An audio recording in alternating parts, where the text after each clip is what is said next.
একটি ছোট্ট গ্রামের মধ্যে রবি নামের এক কৃষক বাস করত।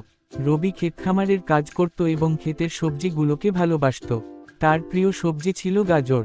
প্রতিদিন সকালে সে তার ক্ষেতে যেত, গাজরের ক্ষেত দেখাশোনা করত এবং অনেক যত্ন করত।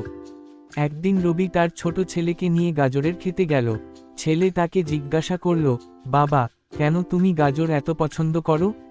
রবি হাসতে হাসতে বলল, গাজরে প্রচুর উপকারিতা আছে। গাজর খেলে দৃষ্টিশক্তি ভালো থাকে। এতে ভিটামিন সি থাকে যা আমাদের রোগ প্রতিরোধ ক্ষমতা বাড়ায়। তাছাড়া গাজর ত্বককে সুন্দর ও সজীব রাখে। ছেলে বলল, আর কি? রবি বলল, গাজর হৃদয় স্বাস্থ্যের জন্য ভালো, কারণ এতে ফাইবার ও পটাশিয়াম থাকে। এছাড়াও গাজর খেলে ওজন নিয়ন্ত্রণে থাকে এবং হজম ভালো হয়। গাজরে থাকা ফাইটোকেমিক্যাল ক্যান্সারের ঝুঁকি কমাতে সাহায্য করে। রবি এরপর বলল, গাজর খেলে হাড়ের স্বাস্থ্য ভালো থাকে কারণ এতে ভিটামিন ক ও ক্যালসিয়াম থাকে।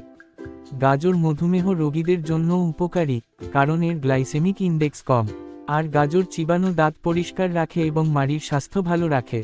ছেলে বলল, তাহলে আমি প্রতিদিন গাজর খাবো? রবি বলল, একদম ঠিক।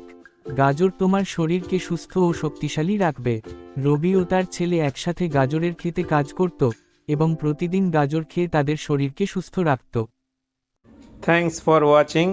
For more videos, please subscribe.